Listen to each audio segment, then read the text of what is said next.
Buenas noches con todos. Bienvenidos a nuestra 15ª actividad científica de la Asociación Peruana de Patólogos. Esta noche tenemos el gusto de presentar a la doctora Julia Sumire, quien es una experta anatomopatólogo en el área que vamos a tocar, que son glomerulopatías, consenso de la Clínica Mayo. Bien, como indicaciones generales, vamos a ver los puntos que tenemos aquí en la pantalla. Al momento de ingresar, por favor, todos los colegas y participantes tipeen sus datos, nombres completos, CMP, con el fin de obtener el orden de asistencia para la recertificación del colegio médico. A los colegas que están conectados de YouTube también lo pueden hacer en la casilla de chat. Y al finalizar la exposición, en la casilla de preguntas y respuestas, colocar por favor las inquietudes. Pueden levantar la mano también en el icono para poderles activar el audio. Además, quiero comentarles gratamente que tenemos ya dos grandes auspicios académicos, la Asociación Peruana de Patólogos en lazos de mejoras académicas y educación médica continua. Ha obtenido la participación de la Sociedad Peruana de Cancerología y de la Sociedad Peruana de Medicina Interna como auspicio académico a partir de ahora de todas nuestras actividades. Bien, la doctora Julia Sumire es médico anatomopatólogo, asistente del Servicio de Patología Quirúrgica y Necropsias del Departamento de Anatomía Patológica del Hospital Nacional Guillermo Almenara. La doctora, con amplia experiencia, ha recibido capacitaciones en diferentes instituciones internacionales. Dentro de ellas cabe destacar la del Hospital das Clínicas de Sao Paulo, Children's Hospital de Montreal, y ha sido fellowship en patología renal del programa de actualización de nefropatología en la Universidad de Toronto. Bienvenida, doctora Sumire. Le doy pase para que empiece su exposición. Muchísimas gracias. Muy buenas noches. Quiero agradecer a la Asociación Peruana de Patólogos, a la directiva, por la invitación. Y en estos tiempos de pandemia quiero mandarles un abrazo virtual, un saludo muy especial a todos y cada uno de ustedes. Quiero saludar también a Raquel en La Paz, que nos está viendo. Muy bien. Entonces, vamos a ver un poquito nada más en el hospital. Este hospital es el más antiguo que se hizo en América para la clase obrera, y al inicio se llamó así, Hospital del Obrero. Es un hospital pionero en el estudio de las biopsias renales, una figura muy importante, el doctor Piazza, y una figura muy importante en nefrología y en patología, la doctora Sato, la doctora Seminario. No recuerdo exactamente quién dijo, pero si he llegado hasta aquí es porque me he parado sobre hombros de gigantes. Y esa es la suerte que yo tengo, el haberme parado sobre hombros de gigantes. Muy bien, vamos a hablar entonces este consenso de la Clínica Mayo acerca de las glomerulonefritis. Este es un capítulo, la nefropatología es una subespecialidad de patología. Entonces es un capítulo que, bueno, en nuestro país son pocas instituciones que vemos las biopsias renales, ¿no? Salud es una de ellas, el Hospital Refagliati, el Almenara, el Hospital de Arequipa, de Chiclayo, en Cusco también, en algunos casos. En el MINSA tenemos Cayetano, el Instituto de Salud de San Borja del Niño, y son pocos en realidad. Es un capítulo muy interesante, muy apasionante además, y mi objetivo principal es que después de esta exposición ustedes vean lo apasionante que es la patología de este capítulo e invitarlos para que otros se unan a este grupo nuestro. En diciembre del 2015, un grupo de nefrólogos y de nefropatólogos se reúnen liderados, digamos, tomando parte de la Clínica Mayo, para estandarizar el diagnóstico de la enfermedad renal. ¿Esto por qué? Porque esperan que los informes de biopsia que tenemos puedan redundar en un diagnóstico adecuado y que el tratamiento sea el mejor y que esté centrado en el paciente. Por consiguiente, estamos buscando terapias más eficientes. ¿Y cómo es que se despierta esta inquietud de liderar un movimiento mundial para que todos los nefropatólogos respondamos en la misma forma? En primer lugar, ya sabemos que la enfermedad renal es uno de los principales problemas de salud en el mundo. Y se calcula en Estados Unidos que 1 de cada 3 adultos norteamericanos corre el riesgo de desarrollar la enfermedad renal y que probablemente haya millones que ya sufren la enfermedad y que todavía no están diagnosticados. Es fundamental entonces diagnosticar la enfermedad renal en forma adecuada y eficaz. ¿Qué hay en el país? En nuestro país, este es un trabajo que hace un grupo de colegas nuestros, son nefrólogos, liderados por el doctor Herrera, Percy Herrera, que habla de la enfermedad renal crónica en el Perú, una revisión narrativa de los artículos científicos publicados. Entonces, él hace efectivamente, y en este resumen nos dice que la diabetes y la glomerulonefritis son las causas más frecuentes de enfermedad renal crónica de pacientes en hemodiálisis. La mortalidad de la población incidente en hemodiálisis puede llegar hasta el 50% a los 7 meses. A pesar de que la principal causa de enfermedad es la patología cardiovascular, sin embargo, se puede concluir que la enfermedad renal crónica es una patología frecuente con problemas en el diagnóstico y tratamiento temprano. Entonces, ¿quiénes hacen el diagnóstico? Los nefrólogos, efectivamente, pero de la mano con los nefropatólogos. No hay ninguna otra subespecialidad que se una tanto y que requiera tanto del trabajo en equipo y en conjunto con el clínico. Hay otra subespecialidad nuestra que está obviando, que es el capítulo de hígado. Entonces, ¿qué es la glomerulonefritis? ¿Quiénes hablan de glomerulonefritis? Nosotros vemos ahí, ¿no? Están los dardos. Pues bueno, hablan de la glomerulonefritis los nefrólogos, los reumatólogos, los infectólogos, los de medicina interna, incluso los biólogos, los de medicina alternativa. Pero, ¿qué espera en realidad la comunidad médica o los nefrólogos? Que sea el anatomopatólogo que quede en el centro del problema. Entonces, siempre vienen y nos dicen, bueno, le estamos trayendo una biopsia renal de un paciente que tiene un síndrome nefrótico y ustedes tienen la última palabra, así que doctora, doctor, díganos qué enfermedad tiene mi paciente. ¿Cómo hacemos nosotros el diagnóstico? ¿En qué momento empieza el éxito del diagnóstico? Entonces, primero tenemos que tener muy claro que la biopsia renal representa una oportunidad única para una correlación clínico-patológica adecuada y de esta manera llegar al diagnóstico.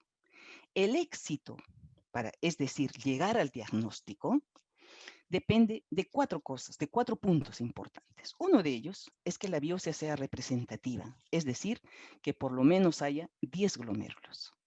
En la biopsia renal, lo importante no es el tamaño del cilindro, sino la zona de donde se hace la biopsia. ¿Por qué? Porque los glomérulos solo están en la corteza.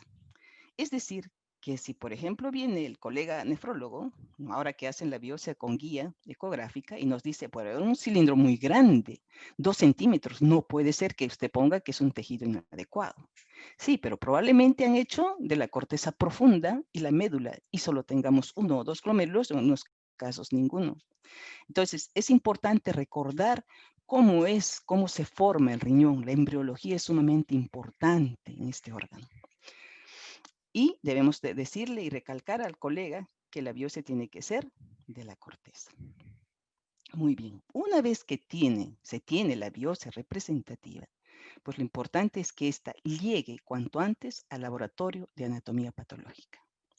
¿Cómo se debe transportar? Un medio de transporte, estamos hablando en nuestro país, es PBS. Otro puede ser también una solución salina, llevar cuanto antes al laboratorio. Esto nos va a servir antes de la pandemia para hacer los cortes para la inmunofluorescencia, es decir, tener tejido en fresco. Pero en tiempos de pandemia como ahora, si hacen la biopsia renal, se debe poner inmediatamente al formol. Entonces, los otros exámenes que podamos requerir, como la inmunofluorescencia, vamos a hacer de la forma recuperada. Muy bien. Otra de las cosas que debemos tomar en cuenta además es que las biopsias necesitan la microscopía electrónica y el medio de transporte y de fijación será el glutaraldehído. Eso respecto a la biopsia. Ahora, ¿qué continúa después? ¿Qué sigue esto? que esta biopsia, este fragmento de tejido, debe tener un procesamiento óptimo. ¿Y quién tiene que garantizar eso? Es el laboratorio de anatomía patológica. Es decir, que el tecnólogo que corte, que procese el tejido, tiene que ser un tecnólogo especializado. El grosor de las biopsias debe ser de 3 micras. Son filamentos. Entonces se tiene que tener mucho cuidado y la tinción es definitiva para que nosotros podamos ver adecuadamente y podamos evaluar el grosor de las membranas basales.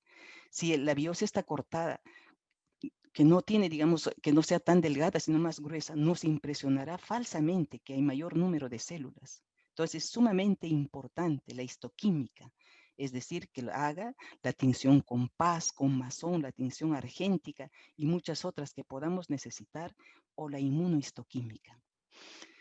Igualmente, en la microscopía electrónica tiene que ser un tecnólogo preparado para esa área. Entonces, ya tenemos la biopsia que ha sido transportada en un medio adecuado, tenemos un procesamiento óptimo del tejido, y ¿qué nos falta? El patólogo entrenado. Este es un capítulo que se diferencia del resto de capítulos. Tiene unos términos propios, un glosario de términos. Son términos como, por ejemplo, segmentario o global, que quiere decir segmentario si compromete una parte del glomérulo, global si compromete mayor parte del glomérulo, o sea, todo el glomérulo, o más del 50%, y además, eso hablando de un glomérulo. Pero si hablamos de la población glomerular, vamos a utilizar dos términos, focal y difuso. Si la lesión afecta a menos del 50%, la lesión será focal. Si afecta a más del 50% de glomérulos, la lesión será difusa. Entonces, este es un capítulo que tiene términos propios, diferentes, que no utilizamos en ningún otro capítulo de la patología. Por otra parte, el patólogo, al estar entrenado en este capítulo, tiene que saber conocer de la clínica la fisiopatología para poder explicar y aportar mejor en el diagnóstico.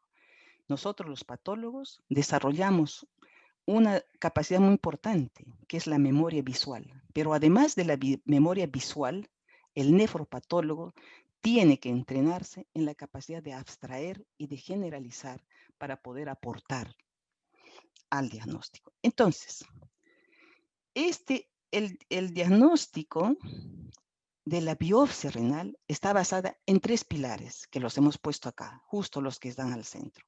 En la microscopía óptica, la inmunofluorescencia y la microscopía electrónica. Estos 3 pilares son importantísimos para llegar al diagnóstico. Si nosotros tenemos tejido adecuado en la microscopía óptica y por cualquier circunstancia, como ahora en tiempo de pandemia, no tenemos tejido fresco y no debemos tener para inmunofluorescencia, podemos recuperar ese tejido, ese fragmento de tejido embebido en parafina y hacer la inmunofluorescencia con un método similar al de la inmunistoquímica. Del bloque de parafina también se puede recuperar para la electrónica, aunque no es lo ideal. Muy bien. Entonces vamos a hablar de 2 cosas importantes. En nefrología existen muchos síndromes, pero hay 2 que son sumamente valiosos, digamos importantes, frecuentes, además prevalentes, y que nos van a ayudar para que podamos enfocar nuestro diagnóstico histopatológico. Los 2 síndromes bien grandes son el nefrótico y el nefrítico. Este es el esquema de un glomérulo normal. Este es un glomérulo normal con la tinción de PAS. Este colorante sabemos que tiene afinidad por la membrana basal. Entonces estamos viendo la membrana basal. Estas áreas más fucsia que ustedes ven del penacho glomerular es la matriz mesangial, que está uniendo a las asas capilares.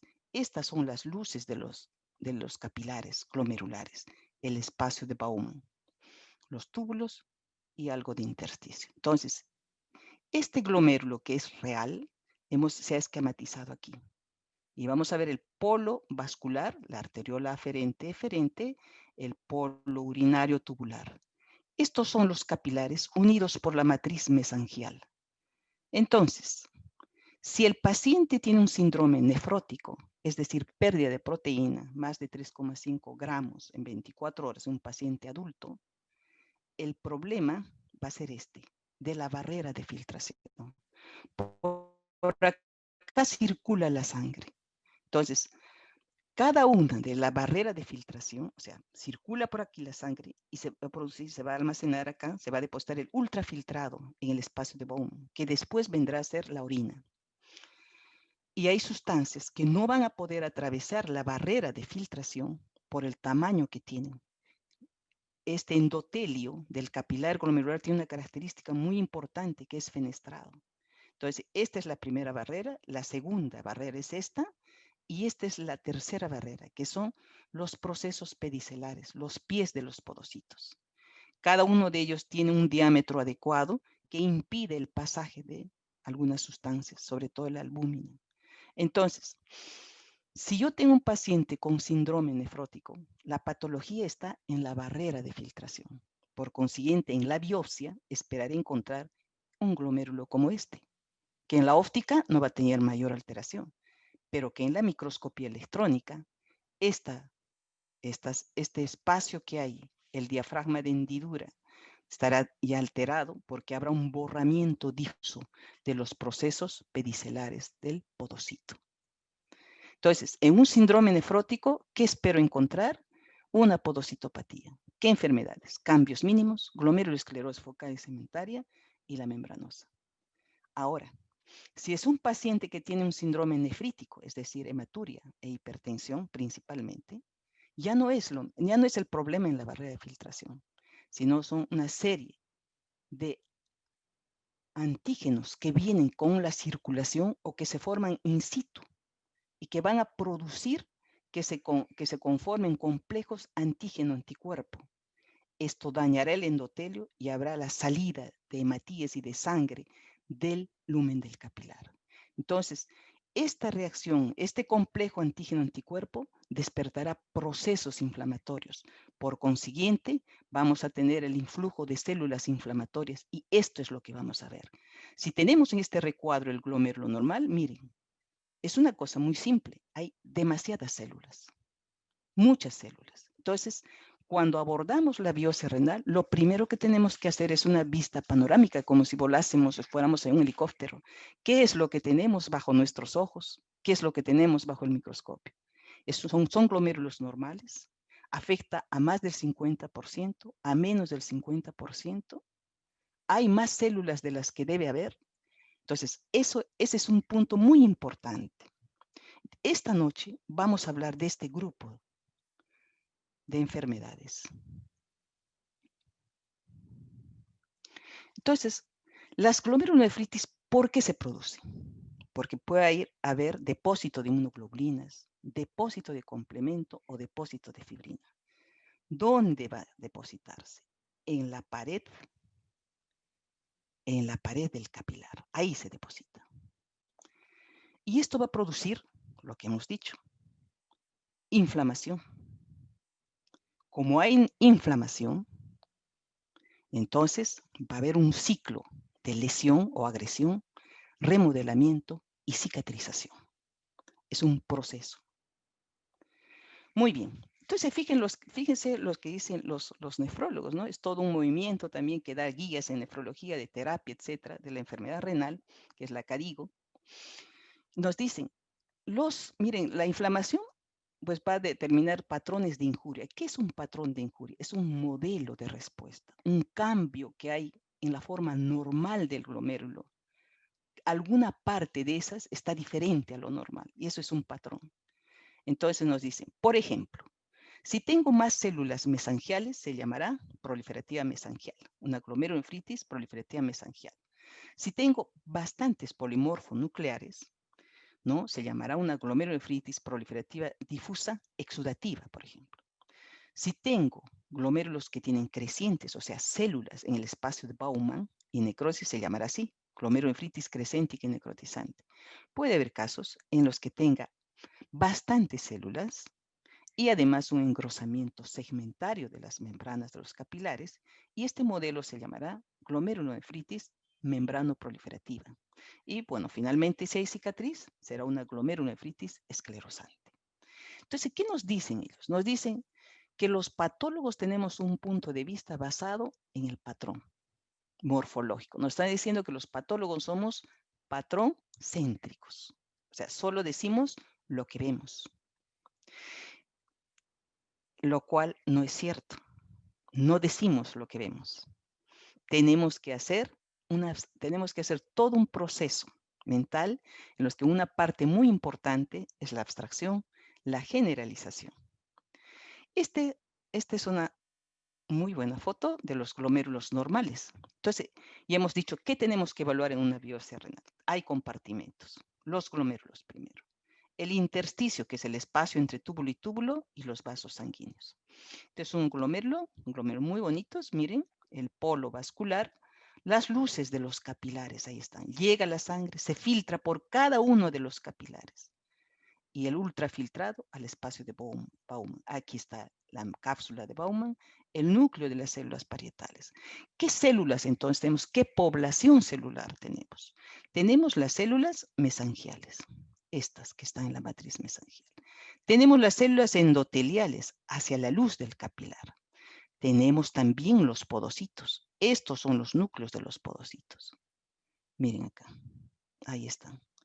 Sí vemos los podocitos en la óptica. Lo que no vemos son los procesos pedicelares. Eso es para la ultraestructura. Entonces, si a mí me dicen, este glomérulo es normal, tiene algo anormal, yo tengo que recurrir a mi memoria visual. Entonces, aquí tengo el polo vascular, solo veo una de las arteriolas. ¿Quiere decir que no está la otra? No, definitivamente está. Y entonces, esa capacidad de poder completar la imagen la desarrollamos los patólogos.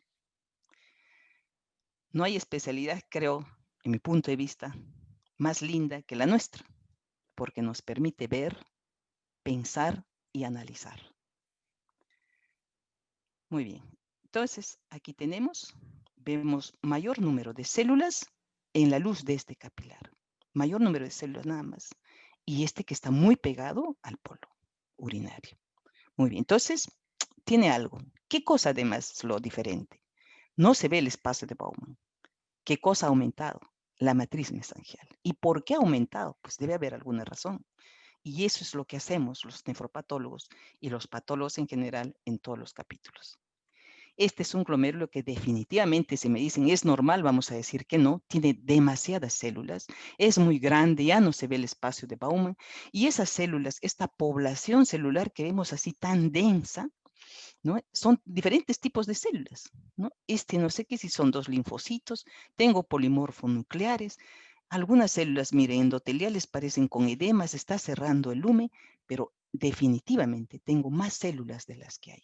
Entonces es una glomerulonefritis, en este caso es exudativa, porque más del 50% de las células son polimorfonucleares. Entonces, si hablamos de glomerulonefritis por la etimología, diremos que es una inflamación del glomérulo y que esta inflamación produce un patrón de injuria. Nos dicen ellos que los patólogos somos patrón céntricos, que el centro nuestro es el patrón morfológico. Y basado en ese patrón morfológico durante años, estos eran partes de nuestros diagnósticos. Proliferativa mesangial, si solo proliferaban las células mesangiales. Endocapilar, si teníamos muchas células dentro del capilar. Membrano proliferativa, si había proliferación en el mesangio. Y engrosamiento, además, segmentario de las asas capilares. Y si había crecientes ocupando el espacio de Bowman, una proliferativa extracapilar. Entonces, ¿qué pasaba? Yo podía contestar, es una glomerulonefritis membranoproliferativa. Y cuando estábamos con los nefrólogos nos dicen, bueno, ¿puede ser una posinfecciosa? Pues nuestra respuesta era sí, puede ser. ¿Puede ser un caso de lupus? Sí, puede ser. ¿Quién tenía que establecer el diagnóstico? El clínico, ¿no? Vamos a ver qué cosa cambió. Entonces, esto es lo que dicen los de Carigo, ¿no? Este movimiento mundial que ve las enfermedades renales. Nos muestran todos los tipos, ¿no?, de lesiones. Miren, todas tienen más células de las que debe haber, las glomerulonefritis. Una gran cantidad de polimorfonucleares. Aquí tenemos el espacio de Bowman ocupado por unas células crecientes. Tenemos aquí muchas células, etcétera. Y nos dice el reporte de los patólogos de células. Miren lo que dicen acá. Durante los 10 a 15 últimos años ha habido muchos avances en el entendimiento de la etiología y la fisiopatología de la glomerulonefritis. Sin embargo, miren lo que ponen al final, ¿no? En el penúltimo párrafo, dice, sin embargo, este entendimiento de la fisiopatología, ¿no? Y la etiología de las enfermedades renales prácticamente ni siquiera ha producido un pellizco al reporte del patólogo. Sigue siendo lo mismo, no cambia. Entonces necesitamos, por consiguiente, hacer un documento de consenso que pueda direccionar este acápite. Necesitamos una clasificación que tenga las siguientes características, que sea primero lógico, secuencial, reproducible, es decir, que no varíe mucho entre un patólogo y otro, como siempre nos bromean, vamos a poner una lámina para 2 patólogos y cada uno nos va a decir otra cosa. Y lo más importante, que pueda servir para las decisiones clínicas. O sea, la biopsia tiene que servir para la decisión clínica, para la investigación en todo el área de nefrología, en todo ese capítulo que estamos viendo, esa especialidad tan grande. ¿Y cómo es que aparece esta duda? ¿Por qué no se conformaban con que les digamos es una glomerulonefritis membrano proliferativa y punto? Y ustedes vean qué encuentran, qué enfermedad. Fíjense, hemos dicho que la biopsia tiene 3 pilares, la óptica, la inmunofluorescencia y la electrónica. Entonces, hay casos que tenía el patrón morfológico de una membrana proliferativa y en la inmunofluorescencia solo había depósitos para inmunoglobulinas y un poquito trazas de C3. Entonces se concluyó que pues, era una enfermedad mediada por inmunocomplejos. ¿Qué cosas podrían ser? Disproteinemia, enfermedades autoinmunes, infecciosas. Pero teniendo el patrón de membrana proliferativa, a la derecha ustedes pueden ver, era negativo en la inmunofluorescencia para las inmunoglobulinas y era positiva para C3. Entonces apareció el término de una glomerulopatía por C3, que se produce por una alteración en la cascada, ¿no? Del complemento y que además tiene 2 divisiones, la enfermedad por depósitos densos y la enfermedad por C3. Entonces, teniendo el mismo patrón morfológico, la fisiopatología era diferente, la etiopatogenia es diferente. Una es por depósito de inmunoglobulinas y otra por depósito de complemento. Entonces, ¿cómo hacer? ¿Cómo unificar eso? Bueno, pues cada 2 años se reúnen estos señores de la CADIGO y se reunieron, ahí están los grandes, ¿no? de la CADIGO en 2015, discutiendo cómo va a ser el reporte. Dentro de esto están, como les digo, los nefrólogos, pero también patólogos de la Sociedad Internacional de Patólogos, y hacen esta clasificación. Y simplemente hacen 5 grupos, ¿no? Ahí están los grupos grandes, aquellas en las que están las glomerulonefritis mediadas por inmunocomplejos, aquellas en que es al revés, poquitos, o sea, pausa inmune, el antimembrana basal, o aquellas que se tienen por el depósito de inmunoglobulina monoclonal o la glomerulopatía por C3.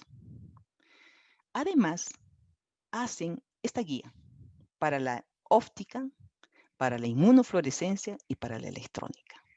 Mire cómo se detalla y se llega a ese consenso, que se debe decir cuántos glomérulos hay, cuántos están esclerosados globalmente o si tiene esclerosis segmentaria, si hay cambios de isquemia, porque eso es importante decirlo. ¿Qué hallazgos más tenemos? Hay hipercelularidad. ¿Dónde es el incremento de células? Mesangial, endocapilar, es exudativa. Hay crecientes, el porcentaje, el tipo, el tamaño, si es segmentario o circunferencial. Si hay necrosis fibrinoide o cariorexis, por ejemplo, si hay asas de alambre, microtrombos o trombos de fibrina. Cada una de las cosas se va detallando en relación al glomérulo, después el túbulo intersticio y los vasos sanguíneos. Es decir, que tenemos que describir. No hay ninguna tabla que pueda hacer como una especie de un checklist. Aquí no. El consenso es que se tiene que describir. Y eso es lo que a veces es un poco fastidioso para nuestros residentes, el describir. Sin embargo, es la clave. Y uno le encuentra el gusto por ver la biopsia, porque mientras va describiendo, va sumando los criterios y va haciendo el correlato. Igualmente, en la inmunofluorescencia tenemos que decir cuántos glomérulos hay, si es positiva o negativa la tinción, cuán intensa es, qué tipo de patrón es granular, lineal, semilineal, cómo es, igual tanto en los glomérulos, en el intersticio y también, por ejemplo, en los contornos, ¿no? De los túbulos y de la cápsula de Bowman. Para la microscopía electrónica, igualmente, el número de glomérulos estudiados, si hay esclerosis global, el tipo de depósitos que hay, la localización, si hay subestructuras, la membrana basal, cómo está, tiene el grosor adecuado para la edad y para el sexo, hay cambios de isquemia, hay ruptura, el endotelio, se mantiene las fenestras o no, hay edema, o puede haber inclusiones tubuloreticulares, que son muy frecuentes en lupus, pero no solamente en eso, sino también en algunos fármacos, en el uso de fármacos, cómo está la matriz mesangial, la celularidad y los podocitos, si hay además otras células inflamatorias, los túbulos, etc. O sea, todo, absolutamente todo, tiene una plantilla y tiene una forma de hacer. Es decir, que la forma como nosotros podamos evaluar una biopsia renal es la misma que puede tener un colega en cualquier otra parte del mundo. ¿Cuál es la limitación en nuestro país? Tenemos microscopía óptica, podemos hacerla, la inmunofluorescencia, algunos hospitales y muy pocos. En este momento, en el Instituto de Salud de San Borja, hay la microscopía electrónica y se puede integrar porque tienen que ser los tres pilares. Hay enfermedades, sin embargo, que como el lupus, ¿no? Va a ayudar bastante la óptica y la inmunofluorescencia por la fisiopatología que tiene. Muy bien, entonces ya hemos hablado y prácticamente es eso lo que les quería traer. Ahora vamos a tratar de ver en nuestro idioma todo lo que hemos dicho. Entonces, lo importante es que se quiere hacer un sistema de clasificación de las glomerulopatías en base a la etiología. Pero hay muchísimas enfermedades que no sabemos qué son. El solo hecho de decir síndromes quiere decir que no sabemos qué enfermedad es. Entonces, la patogénesis nos va a ayudar. Y sobre todo que lo que queremos hacer es estandarizar el reporte, o sea, hablar un mismo idioma todos. ¿Por qué se hace esto? Porque el reporte de las biopsias renales no está estandarizado en las instituciones de salud. Esto es una desventaja en el cuidado del paciente porque limita la comparación de datos. Esta propuesta no incluye la glomerulopatía membranosa, las podocitopatías ni la microangiopatía trombótica. Guías para la clasificación, diremos que la glomerulonefritis es un grupo de enfermedades caracterizadas por ¿qué? Una sola cosa, lo que hemos visto en el esquema, el incremento de las células, proliferación de células, que pueden ser nativas, o sea, propias del glomérulo, por ejemplo, células mesangiales, o puede ser por infiltración leucocitaria. En base a la patogénesis y la patogenia, existen estos tipos de enfermedades. Entonces, miren esto, incremento de la celularidad en base, recalcando esto, por eso es que lo hemos puesto 2 veces. El tipo patogénico. Entonces tenemos por inmunocomplejos, pausinmunes y pocos complejos inmunes, antimembrana basal, por inmunoglobulina monoclonal y la glomerulopatía por C3. En las glomerulonefritis por inmunocomplejos hay entidades que ya están así tipificadas como tal. Por ejemplo, la nefropatía por IgA, la vasculitis por IgA, la nefritis lúpica o las glomerulonefritis relacionadas a infección, la fibrilar o por depósitos policlonales de inmunoglobulina. ¿Y qué patrón de injuria produce? Puede ser focal o difuso, o sea que hay hipercelularidad en menos del 50% o en más del 50%. ¿Qué cosa puede aumentar en número? Puede ser que solo sea en el mesangio, o sea, mesangial, endocapilar, y hemos dicho dentro de la luz del capilar, exudativa, que haya más del 50% de las células que están en incremento digamos, entre comillas, proliferar, porque no es la misma estirpe celular, va a ser exudativa, un patrón de membrana proliferativa, necrotizante, crescente, esclerosante o múltiple. Entonces, cuando hablamos de la nefropatía por IgA, nosotros debemos llegar a este patrón de injuria. ¿Cómo vamos a saber por la biopsia que es una nefropatía por IgA? Por la inmunofluorescencia. Es la única forma. No nos ayuda la microscopía electrónica, porque la microscopía electrónica nos va a decir, hay depósitos muy grandes en el mesangio, quiere decir que hay complejos inmunes, pero no nos dice cuál inmunoglobulina es. Entonces, la que va a dar el diagnóstico es la inmunofluorescencia. ¿Y qué score vamos a utilizar? El de Oxford.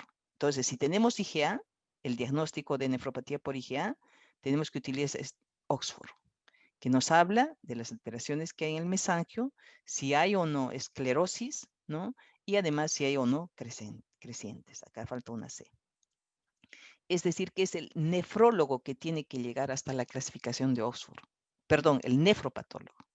No es el nefrólogo. Nosotros tenemos que terminar nuestro reporte utilizando la clasificación de Oxford.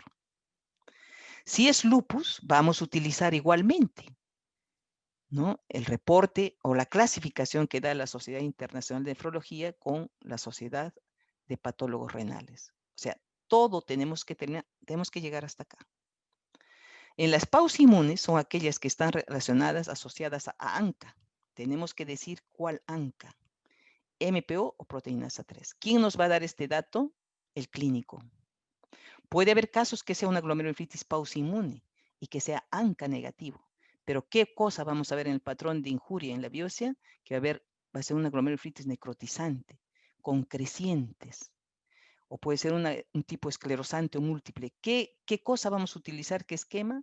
El de Verden-Eubas, del Grupo Europeo de Vasculitis, que tiene una clasificación, que es focal, crescéntica o mixta o una clase esclerosante. Todas estas clasificaciones siempre están en constante revisión y esas clasificaciones tenemos que manejar los patólogos.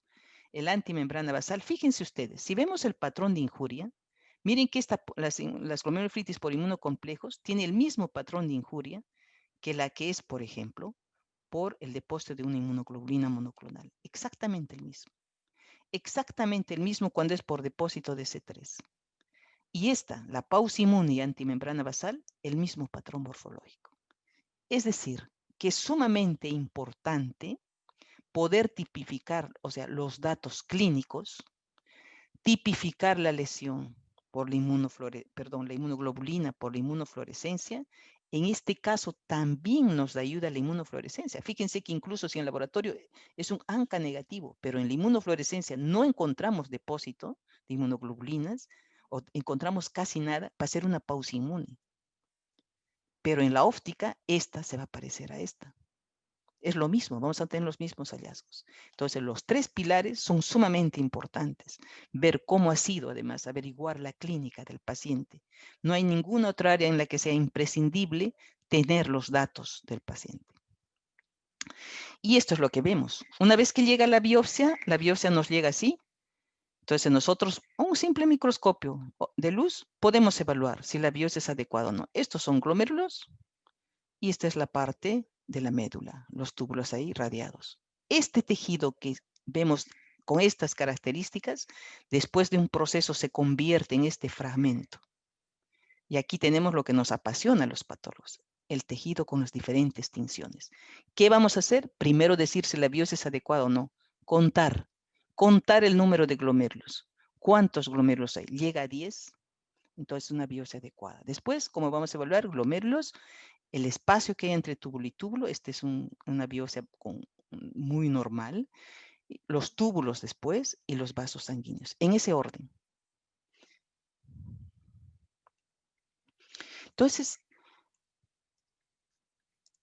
habíamos dicho al inicio, al comenzar, que este capítulo tiene terminología propia, ¿no? Entonces, en este consenso que hace la Clínica Mayo, además de lo que ya teníamos, teníamos ya en los libros de patología, de nefropatología, se decide esclarecer algunos conceptos. Por ejemplo, se habla de hipercelularidad mesangial si hay más de 3 células mesangiales por área mesangial.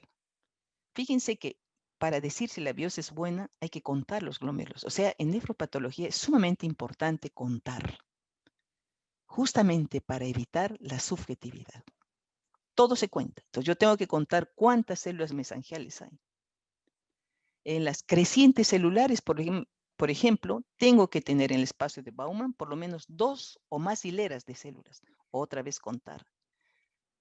Y para decir si este es celular, más del 50% tiene que ser células. Si es una creciente fibrocelular, menos del 50% células y menos del 90% de matriz, ¿no? Y cada uno de ellos tiene una definición. La hipercelularidad endocapilar es la hipercelularidad producida por incremento de células en la luz del capilar causando disminución del lumen capilar. No importa qué tipo de célula sea, solamente que haya más células y que disminuya la luz del capilar. Necrosis fibrinoide, ruptura de la membrana basal con exudado de fibrina y la esclerosis glomerular, que es la obliteración de la luz del capilar con incremento en la matriz extracelular con o sin hialinosis o células espumosas. Entonces, de esta diapositiva, me gustaría que nos quedemos con esto. En la lesión glomerular, estamos hablando de las glomerulonefritis, Puede haber hipercelularidad mesangial, buscar las crecientes si es que hay, o hay hipercelularidad endocapilar, lo que sea, pero tiene que haber hipercelularidad y contarlas. Entonces, aquí se hacen ya se va evaluando constantemente cómo definir una creciente celular, cuándo es una, cómo se hace ese correlato. Pues se saca biopsias de pacientes, o se tienen biopsias de pacientes, o más que eso, son modelos animales en los que se va estudiando cómo responde y cuándo realmente es una creciente en relación al pronóstico y en relación a la terapia. Si la creciente es celular o fibrocelular y le dan pulsos de corticoide, eso va a desaparecer, va a revertir. Pero si es una creciente fibrosa, no va a revertir. Entonces, en base a esos modelos animales, se va tomando y se va esclareciendo poco a poco los conceptos. Entonces, ahora se acepta que hay una hipercelular proliferación que ya no necesariamente tiene que ser, por ejemplo, el 25%, que ocupe más del 25% de la circunferencia capsular, sino solamente más del 10%. Muy bien, aquí tenemos un glomérulo. Esta imagen me gusta, la he sacado de un artículo de los españoles. Miren, cómo va aumenta el número de células. O sea, hay una hipercelularidad mesangial. Entonces, aquí hay más de 3, definitivamente hay más de 3. Más de 3, igualmente más de 3. Las asas capilares están normales. Entonces, basta que cuente más de 3, ya, tengo mi diagnóstico. Hay hipercelularidad. Ahora me voy a preguntar, ¿por qué tengo hipercelularidad? Entonces, vamos a recalcar, mire, todo lo que está dentro de los círculos, hipercelularidad mesangial. Y nada más, cuento el número de células. Este tiene también hipercelularidad mesangial, pero además hay hipercelularidad endocapilar. Mire, en las luces de los capilares tengo más células de las que debo tener, está ocluyendo, y son polimorfonucleares. ¿Qué otra cosa veo en este glomérulo? Hay un engrosamiento segmentario de las asas capilares con desdoblamiento. ¿Qué tiene este glomérulo? Pues miren, esto es lo que queda del penacho glomerular. El espacio de Baumann no está libre, así como este que está libre, que lo veo blanco ahí, no está así. Este espacio de Baumann está ocupado por células que hacen como un enmallado, como un tejido, y son más de 3 hileras, más de 2 hileras. Entonces, esta es una creciente celular, está ahogando al penacho glomerular. Y si este paciente, y si esta biopsia está en más del 50% de crecientes, pues bueno, es una proliferativa, definitivamente una crescente, una extracelular, y hay que llamar al nefrólogo. Son los casos en los que los patólogos tenemos que comunicar y decir, tu paciente tiene crecientes. Tiene que darle inmediatamente pulsos de corticoide para que desaparezca la creciente, porque si no, ahogará el penacho glomerular, con el tiempo se convertirá en una creciente fibrocelular, empezará a cicatrizar, después en una creciente fibrosa, y ya no, ese paciente va a perder ese riñón. Entonces, son los casos en los que siempre debe haber una comunicación fluida con el nefrólogo. Pero son los casos, a veces nos bromean, dice usted, los patólogos no tienen emergencias. Pues sí, sí tenemos emergencias. Estos casos son emergencias. Este es el formato básico del reporte de la biopsia renal. ¿Qué cosa tenemos que poner? Pues lo que contempla el SNOMED. Primero, el tipo de espécimen, o sea, riñón, 2 puntos, una biopsia por aguja, una decisión en cuña, por ejemplo, en una evaluación pretrasplante para ver REMUSI, etc. Y después ponemos el diagnóstico. El diagnóstico principal, o sea, ¿qué enfermedad tiene? Si tiene lupus, por ejemplo, nuestro diagnóstico principal, si tiene lupus y compromiso renal y por eso le han hecho la biopsia, nuestro diagnóstico principal será nefritis lúpica. Después pondremos el patrón de injuria glomerular, en este caso es el ejemplo, una proliferativa mesangial. El grado histológico, de acuerdo a LES, será un 2, ¿no? LES 2. ¿Qué otros hallazgos hay? Esclerosis glomerular global. ¿Qué otras cosas tenemos? Por ejemplo, podemos tener casos de crioglobulinemia en pacientes con, por ejemplo, hepatitis C. Una vez que hemos puesto el diagnóstico principal y los hallazgos adicionales, debemos tratar de buscar, si es que tuviera, y tipificar el diagnóstico secundario. Por ejemplo, una nefritis intersticial aguda o una glomeruloesclerosis diabética. O sea, no solamente el diabético va a tener su glomerulosclerosis diabética, puede tener una nefropatía por IgA y que sí se ve. No necesariamente va a ser parte de la enfermedad primaria. No necesariamente el paciente va a tener una sola enfermedad. El diagnóstico diferencial debemos comentar, hacer un resumen para clarificar o esclarecer las bases morfológicas del diagnóstico principal y del secundario, dando una información pronóstica. ¿Qué cosas debe tener? ¿Qué cosas debemos recibir nosotros? Lo que está ahí, de rojo, marcado con rojo. Resumen de datos clínicos. ¿Quién tiene que hacer eso? El nefrólogo. Entonces, tiene que haber conciencia y compromiso tanto de los nefrólogos como de nosotros para que podamos llegar al diagnóstico del paciente y que el paciente pueda tener la terapia adecuada. Porque no se puede poner síndrome nefrótico EAD. No sabemos si es un síndrome nefrótico completo o incompleto, si es un síndrome nefrítico completo o incompleto, no sabemos nada. No sabemos el tiempo de la enfermedad. Entonces, es importante el resumen de datos clínicos. La descripción macroscópica. ¿Cuántos cilindros hemos recibido? Miren lo que dice ahí. Descripción de la microscopía óptica. No dice tabla, no dice esquema. Es descripción. Descripción de la inmunofluorescencia y la inmunistoquímica cuando necesitamos. La microscopía electrónica igualmente y los estudios especiales que podamos hacer, por ejemplo, la espectrometría de masa en caso, ¿no? que pueda tener una glomerulonefritis más otra cosa, ¿no? Más, por ejemplo, una amiloidosis, etc. Muy bien, entonces de lo que mostraron los de Carigo, que éramos los patroncéntricos. Estas son fotos nuestras del hospital. La primera, como les dije, es de los españoles, del artículo de los españoles, pero miren esta, un incremento así de células que ya ni siquiera vemos la luz de los capilares. Crecientes, células, proliferación de células ocupando el espacio de Baumann. Este es el glomérulo normal y aquí tenemos necrosis fibrinoide, un caso muy bonito de un paciente con un problema por ANCA. Muy bien, aquí tenemos un caso de un paciente que que cursa efectivamente con un problema renal, tiene algo de hematuria y proteinuria, y le hacen la biopsia y vemos esto. Es un glomérulo que tiene muchas células. Polo vascular, el espacio de Baumann, ahí está, la cápsula de Baumann, una sinequia, miren, o sea que no es una enfermedad tan reciente, tiene más o menos un tiempo porque ha hecho ahí algo más crónico. Vemos más células de las que debe haber en el mesangio, medio nodular. En las luces de capilares, algunas sí tienen más células de las que deben tener, polimorfonucleares, y estas células endoteliales que están edematizadas, están hinchadas. Además, tenemos engrosamiento de las asas, miren, un desdoblamiento de la membrana basal de las asas capilares. Entonces, este es un patrón de, como hay compromiso en la membrana, membrano proliferativa. Y ya está, acentuación del patrón lobulillar, miren qué bonito el contorno, ¿no? En la inmunofluorescencia fue negativa para todas las inmunoglobulinas y solo fue positiva, ahí está marcando, miren, granular, las asitas y algo de mesangio para C3. Entonces esta será una enfermedad por C3. Ahora, ¿cuál de ellas es? Justo lo que presentaba, ¿no? Este artículo que presenta Fervenza, el doctor Fervenza y Seti, es un patrón de membrana proliferativa, no, fue negativa para las inmunoglobulinas, pero para C3 sí es positiva. ¿Cuál de ellas es? ¿Qué necesitamos ahora? La electrónica. Y en la electrónica vemos, aquí está hacia afuera, los procesos podocitarios. Miren, en la membrana basal estos depósitos grandes, gruesos, que aquí pareciera una joroba y uno puede confundir, debe hacer el diagnóstico diferencial con una posinfecciosa.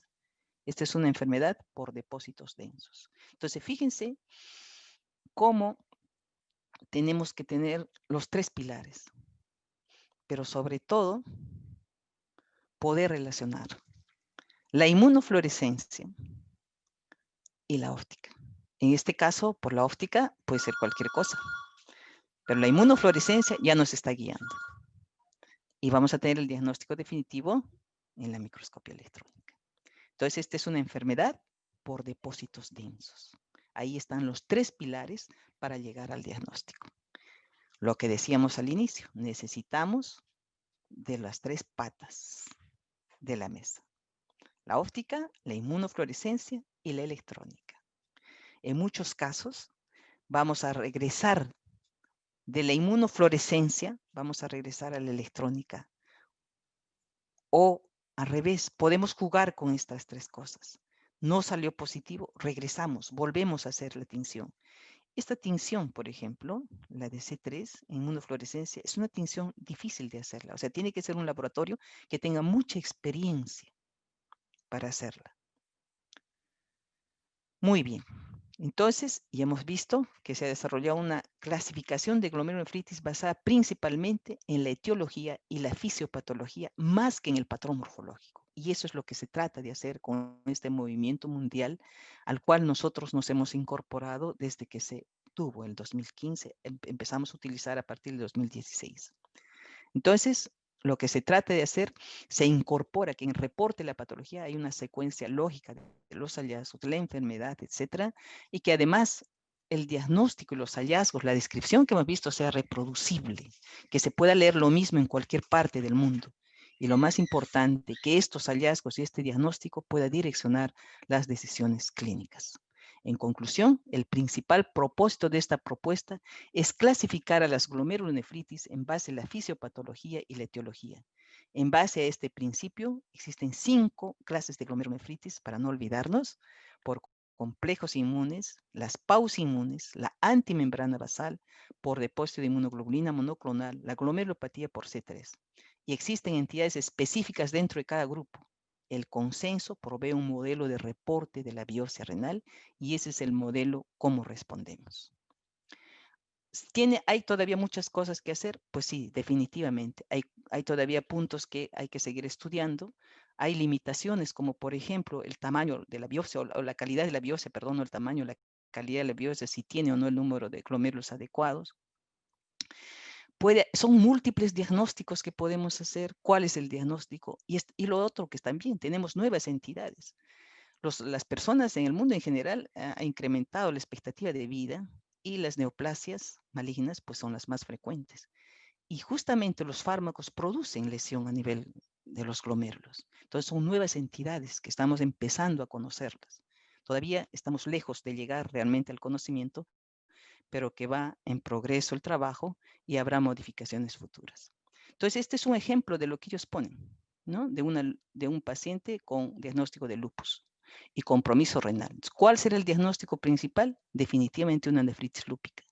Después el patrón de injuria, el score o grado y los hallazgos adicionales que pueden estar, por ejemplo, dentro de los adicionales, el trombo de fibrina, la atrofia tubular leve, la fibrosis intersticial o moderada, la arterioesclerosis o una arterioesclerosis leve y alina. Entonces, este modelo de leer la biopsia renal es un modelo que se sigue en todas partes del mundo. Ahora, como ahí está cambiando la medicina, hablamos de medicina de precisión. La medicina de precisión empezó a utilizarse sobre todo en el capítulo de dermatopatología. Ahí empezaron a unirse los dermatólogos y los patólogos. ¿Qué es la medicina de precisión? Es tratar de enfocar todo en la terapia y en las variaciones genéticas del individuo. Entonces, ¿qué cosa hay detrás del microscopio? ¿Qué más podemos ver?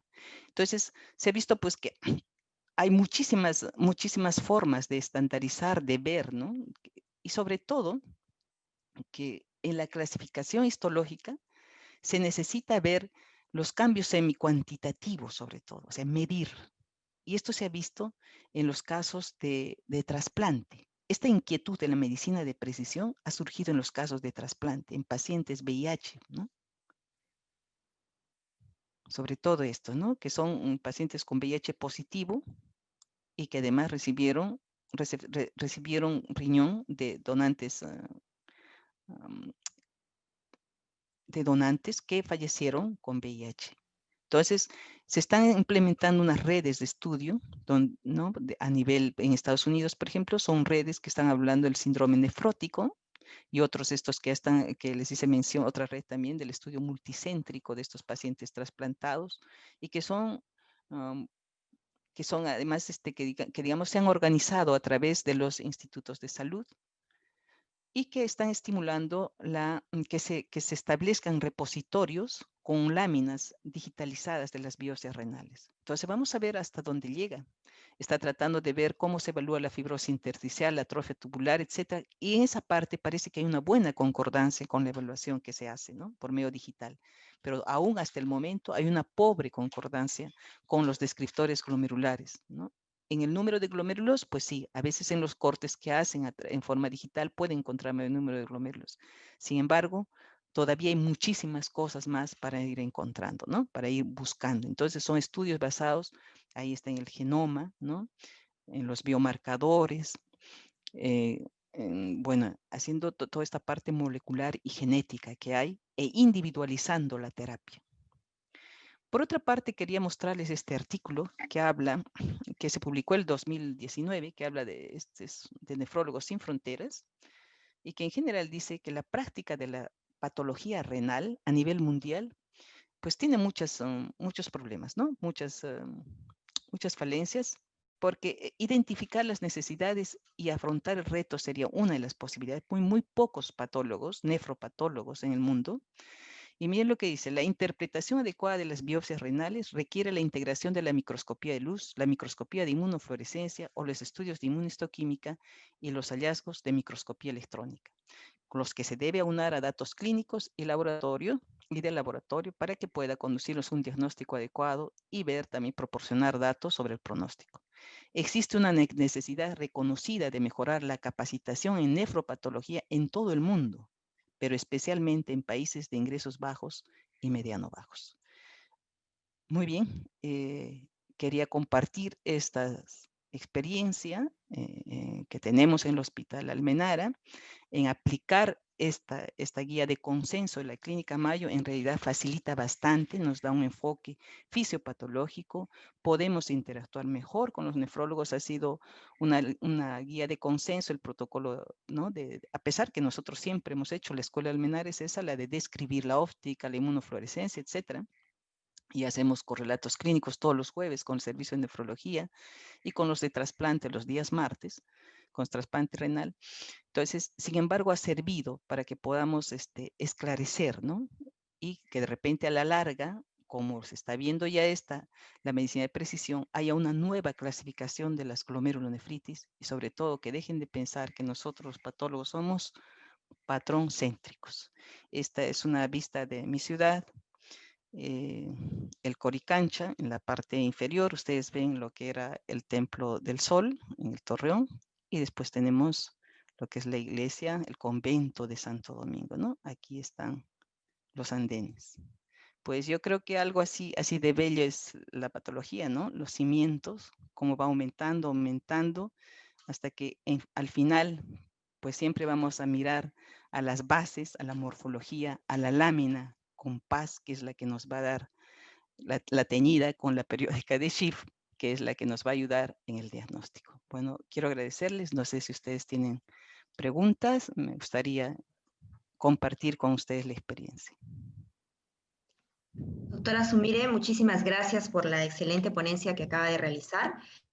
Efectivamente, ya tenemos varias preguntas. Vamos a empezar. A ver, tenemos aquí a la doctora Giselle Gutiérrez, nos consulta sobre el uso de inmunofluorescencia en corte de congelación en riñones de ratón.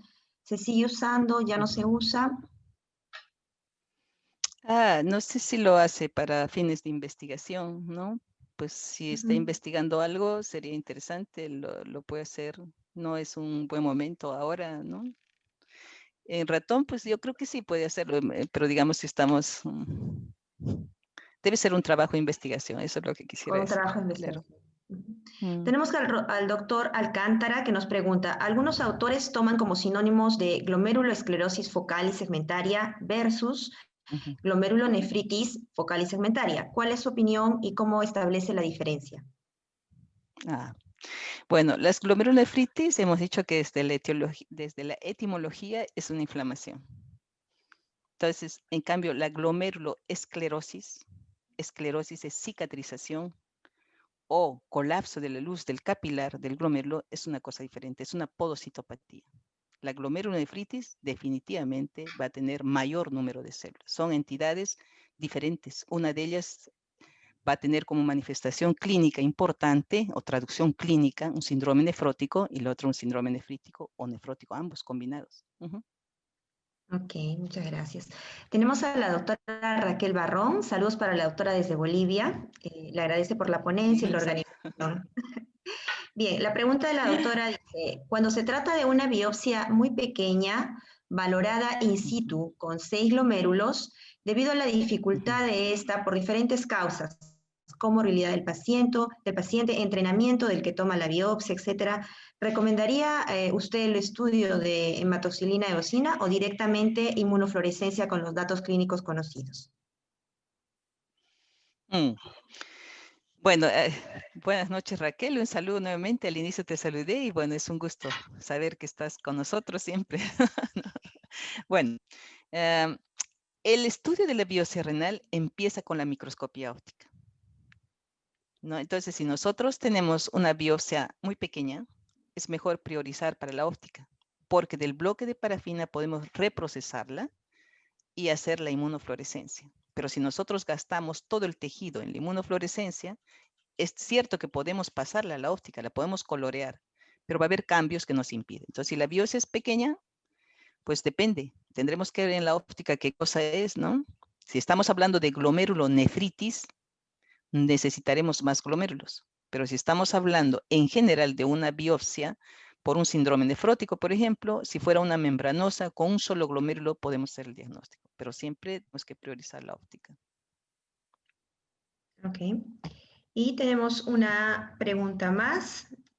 Dice, en la proliferación endocapilar, ¿hay algún número mínimo de células en la luz? Gracias. Desde Uruguay, la doctora. Tenemos también participaciones desde Uruguay. Saludos. Ay, gracias, doctora. Un abrazo, un saludo de acá, desde Perú, desde Lima, Perú. Bueno, no hay un número. El requisito es que ocluya la luz del capilar. Cuando hablamos de hipercelularidad endocapilar, estamos hablando que pueden ser células incluso mesangiales, puede ser edema de las células endoteliales o el influjo de células inflamatorias, sean estas monocitos o polimorfonucleares. No hay un número. La condición es que ocluya la luz. Pero cuando hablamos de hipercelularidad mesangial, eso sí, más de 3 células por área mesangial. Más de 3. Ujú. Okay. La doctora Magali Franco, ¿qué tal, doctora? La felicita por su Magali. presentación. Saluda Muchas desde gracias. Huancayo. Ajá, y Gracias, le Magali. pregunta sobre la importancia de implementar en los laboratorios el estudio de inmunofluorescencia. Buenas noches, Magali. Es un gusto saber. Un abrazo. Bueno, pues es sumamente importante porque hay enfermedades que solo podemos hacer diagnóstico con la inmunofluorescencia. Hemos visto, por ejemplo, la nefropatía por IgA.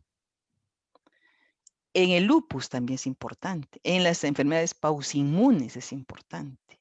Por depósito de inmunoglobulina monoclonal, definitivamente. Por C3 también. O sea, nosotros no podemos prescindir de la inmunofluorescencia. Muchos países en el mundo no tenemos microscopía electrónica, pero no se puede prescindir de la inmunofluorescencia.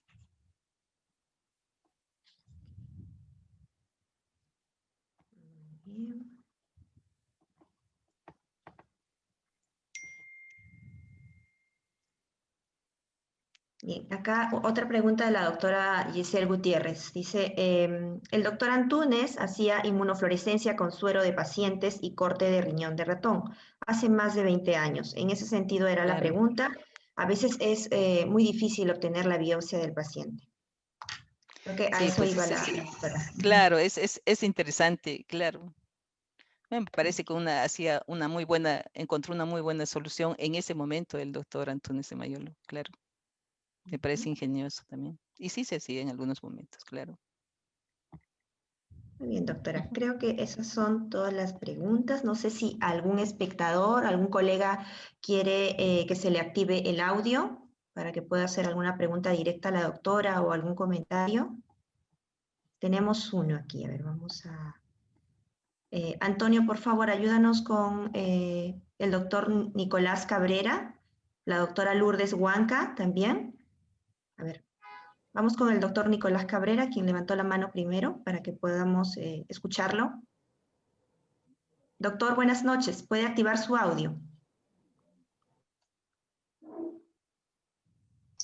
Uy, disculpa, no soy Nicolás Cabrera, es mi nieto, soy el doctor Ever Torres. ¿Cómo Ever estás, Ever? Buenas noches. Buenas noches, Ever. Es un gusto escucharte, ¿no? En realidad, tu capacidad docente es extraordinaria. Yo quería preguntarte algo Gracias. que se ha preguntado, ¿no? Ahora incluso hablo de un glomérulo. ¿Cuál es el número de glomérulos que uno espera encontrar óptimo en una biopsia, para llamarla una biopsia adecuada? Okay. Sí, buenas noches, Ever, ¿cómo estás? Un gusto escucharte, un abrazo. Bueno, lo que se dice, de acuerdo a este consenso, es que por lo menos tengamos 10 glomérulos, igual que en lo de trasplante, ¿no? 10 glomérulos por lo menos. Ok. 10 kilómetros. Felicitaciones nuevamente. Muchas gracias, doctor Eber. Activemos, por favor, el audio a la doctora Lourdes Huanca.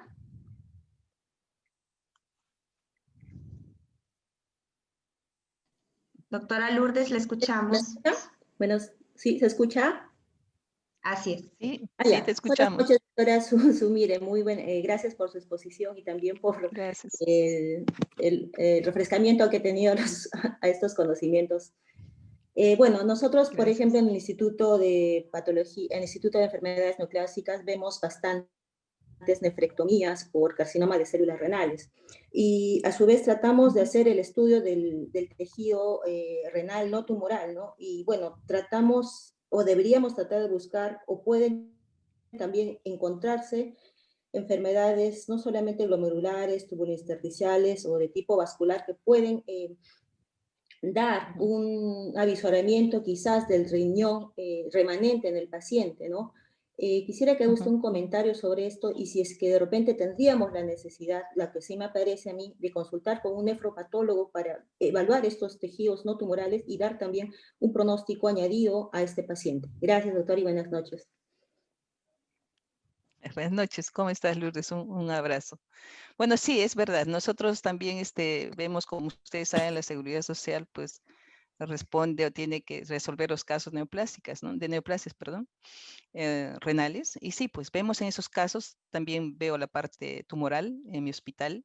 Hemos encontrado casos de nefropatía diabética, por ejemplo, que pasaron desapercibidos incluso para el mismo paciente, desconocida. Vemos también lesiones, efectivamente, generalmente vemos, ¿no? Hemos visto membranosas como para neoplásicos probablemente, y compromiso también de los vasos sanguíneos. Pero sí hemos encontrado casos y sí es importante reportar.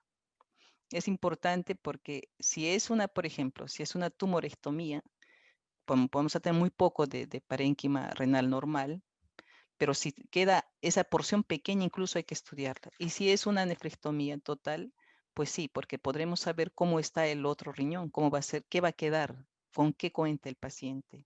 Entonces, sí es importante buscar lesiones que no sean tumorales, definitivamente, en todos los compartimentos a los que has hecho mención. Bien, doctora, tenemos una última pregunta. Esta pregunta viene de nuestras redes. El doctor Justo Dueñas es médico radiólogo, saludos para él. Nos está consultando sobre las muestras que quisiera enviar para el estudio de microscopía electrónica. ¿Es necesaria enviarlas en algún medio especial o se puede fijar directamente al formol? Porque es importante para ellos, como son ya los que están haciendo las biopsias, Sí, saber en qué medio que van a solicitar que los claro. diagnósticos sean bien adecuados, ¿no? Buenas noches, doctor. Es un gusto que haya compartido con nosotros. Bueno, lo importante es que para cada estudio hay un medio, o sea, el mejor, ¿no? Entonces, si vamos a hacer la electrónica, pues lo ideal es que esté en el glutaraldehído. Y lo que se va a hacer es coordinar con el centro al cual se va a mandar la biopsia para que le den el frasco para que usted, con el glutaraldehído, para que usted ponga para la electrónica. En caso de no tener el glutaraldehído por cualquier cosa, por una limitación, etcétera, pues lo puede poner en formol baferrado, en formol, y es suficiente con eso.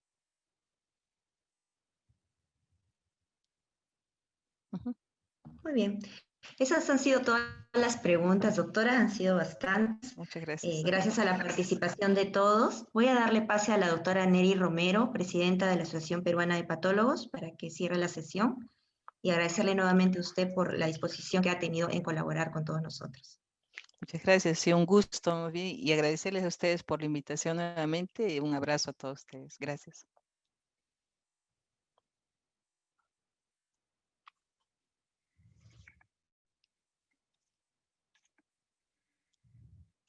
La vi un momento a la doctora Romero, pero después se fue la imagen.